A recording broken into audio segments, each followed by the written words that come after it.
Buya Hamka mengatakan dalam novel legendarisnya yang berjudul Tenggelamnya Kapal Van der Wijk, anak laki-laki tidak boleh dihiraukan panjang. Hidupnya adalah untuk berjuang.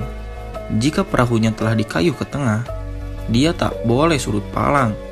Meskipun betapa besar gelombangnya, biarkan kemudinya patah, biarkan layarnya robek. Itu lebih mulia daripada harus kembali pulang.